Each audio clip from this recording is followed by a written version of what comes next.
Hey guys, welcome back to the channel. Today we're doing episode 95 of Who Should You Chew, the video series where I go through your prior videos, questions, and comments and give you guys some hot info. So let's get into it. Not a ton of comments. And again, guys, if you have any questions in regards to streaming, the gameplay, things to work towards for NHL 22, anything like that, put that in the comment section. I'll answer it again. I'm probably going to go to episode about 100 on this. It's been a blast, but thank you guys for subscribing and watching this series all the way through. I appreciate it. It has been good. All right, we will start down here with Victor Johansson, Ace Sleeves. I'm almost done with the team builder set to get 98 Taves. Just need to finish Oilers in Ottawa. I might consider to build it again to get the 94 Patrick, or should I focus on getting Stanley Cup Kucherov? I already have the 86 Kucherov. I'd much rather get the Kucherov. It's probably a lot cheaper at this stage of the game. Again, the cost to try and invest and get all these guys, you'd have to do the math on it. Some of them, it's still just a grind to actually do. And not to mention that Kucherov is like a literal perfect card. So I would go with the Nikita Kucherov. Almost there it is, says Jordan. What's up, buddy? All right, let's see. From Keaton Brown, he says, "Hey, Slave, should I go for the Lander Miller or the team of the season Matthews? I have the 92 Icons Matthews right now. It would take about 15 GCs. What should I do? I have 4 GCs.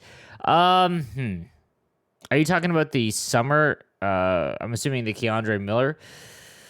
I always recommend forwards over defense. If you have the 92 Icon Matthews right now, the Miller card is literally the best card in the game, guys. You can't teach size. I've said this a number of times when doing these videos and just like how to play. You can't increase your attributes for size. That card is legit the best card in the game. It's 6'5" and basically 99 everything. It's a little unfair, but nonetheless, I would definitely go with that one as it looks absolutely gross. Brownie says, hey, all right, so D. Thorby says, right now my centers are Couturier, Silver Forsberg, Gold Carbonneau, and Pavelski. I want to upgrade Forsberg. I'm not sure who to grab. I'm not close to the 96 to free for Sundin. Any suggestions for a second-line center, or should I just wait for his gold to come out and make that? I wouldn't get that for a while because I still need to upgrade Niedermeyer first. I would probably upgrade Niedermeyer first because I think he is one of the best defenseman cards that you can get when you upgrade to his 96. However, that Forsberg would be phenomenal. I think his gold card is one of the best in the game, and you've already got his silver. So yeah, I would probably just save up there and grab that gold Forsberg now that that's a great card. In terms of other centers you can go, there's so many options now. Go and look at prime times and team of the weeks. Sort by like 95 and above overall, and you will find a ton of usable cards that are really, really cheap. C-Camp says, hey, Sleeves. What's up, my man? All right, so let's see. Hey, no Sleeves. Here's the team from Fahey. All right, he's got a pretty endgame team. What adjustments do you think I should make to the team? I know my D needs work, but I wanted to get I wanted to perfect the front end first. I have 87 Couturier on deck. I also have the 69 coins, and no joke, and no JK, and 850 gold players. I plan on getting Kaprizov, and I'm anticipating a Stamkos and Jack Hughes upgrade possibly. What are your thoughts? Thanks, Sleeves. Keep it up, Ferda. All right. Yeah, your defense absolutely needs an upgrade here, my man. Like, you could go and get, like, the 93 or 94 Quinn Hughes for, like, 150K. That's where I would start. Just get some defensemen. And then, yeah, you need to upgrade Couturier. Still one of the best centers in the game. 100%, I'm focusing on doing that. So I'd grab Quinn Hughes. Even a lower Cale Makar, like the 92. Phenomenal options here to get rid of Kulikov and OEL, because that needs to be addressed for sure. Joey Marcelo, what team strategy should I use to play competitive? Because I took a 2-week break from playing. I'm rusty and need new strats. So, honestly, my strats change depending on who I'm playing and how the person is playing. But there's certain things that you want to watch for. So, like, if you're struggling breaking the puck out and you're getting hemmed in your own zone because the forecheck is so aggressive, look to try and switch your close breakout to close support. Make sure it's not on, leave zone early or anything like that, because that's going to make sure you have a lot of quick passes that you can make. And again, look for the center and the middle first and then out of the zone. When it comes to just offense, work behind the net. Again, you can go through and watch any of my videos in my NHL tip playlist. That's going to help you a lot.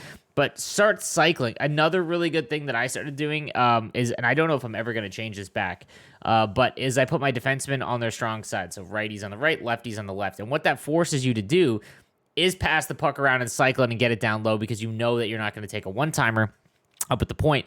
What that also does is it allows your defenseman to be a little bit more open because your opponent is like, oh, he's not going to take a one-timer. I don't need to cover that far side defenseman. But with all the overalls right now, you can walk in and fire a slap shot far side top corner, and it goes in almost every time if you have barrage and like high 90s shooting. So start with that. I think changing up your gameplay and strategies when you're struggling 100% is a phenomenal move. From Killer Hockey, I just built 97 Matthews. I'm thinking of making the McDavid team of the season and then Miller, then team of the season, Ovi. I mean, that's a great way to go about it. I mean, team of the season, McDavid, best card, one of the best, if not the best card in the game in terms of forwards, and that Matthews as well. Now that it's a 98, you can play him at center as well. I'd play him on the wing still. And then obviously, Keandre Miller is phenomenal. But yeah, you've got, all four of those options. Once you upgrade them, those are the best high-end players on your team. So no, a good plan there. I am bored, says Hey Slave. Should I upgrade my car or Couturier first? I also really want to pick up Team of the Year Draisaitl, but I only have 300K. He's my favorite card and favorite player. Awesome. Okay. I also picked up Philip Myers recently for 150K as an impulse buy because I really wanted him. Decided to flip him for 170 to help with Draisaitl, though.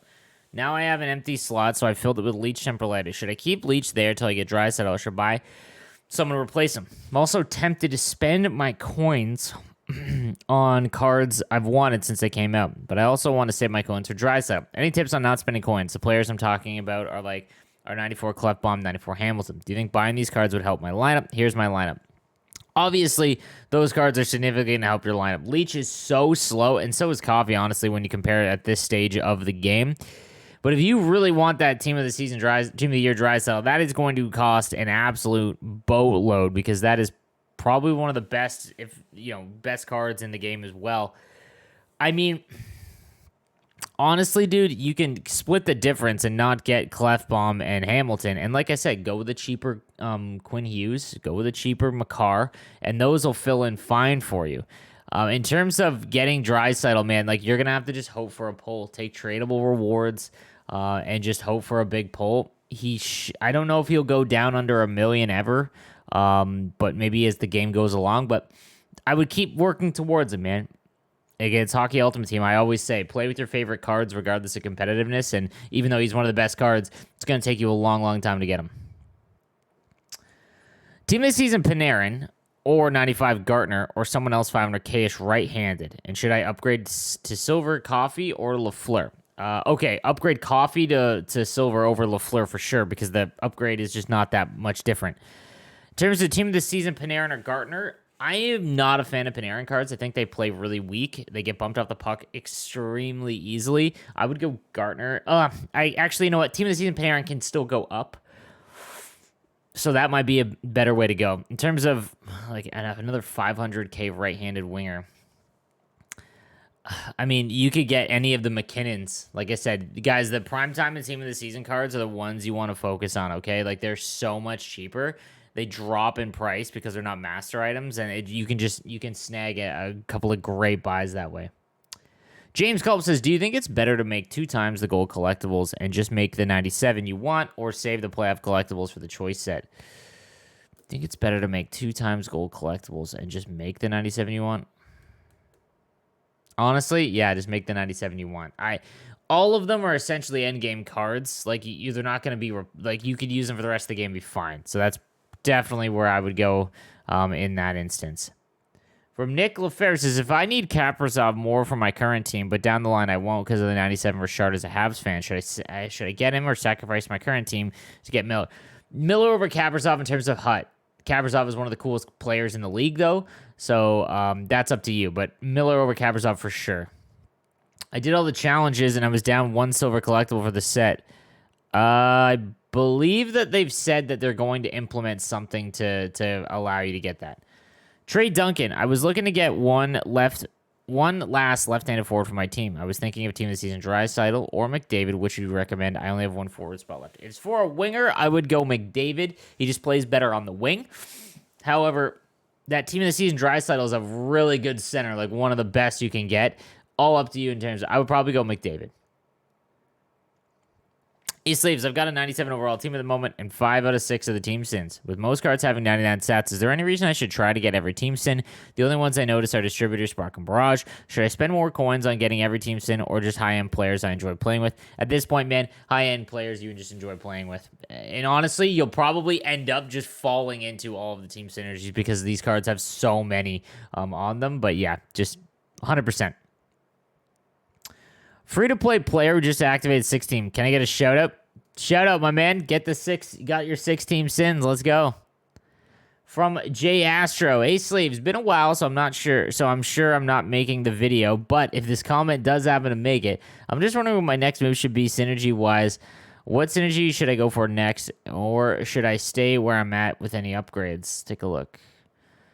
He's got Light the Lamp, Workhorse, Spark, Distributor, and Swarm. Next one's Barrage, man. Barrage really allows your defense to just walk in and absolutely rip bombs.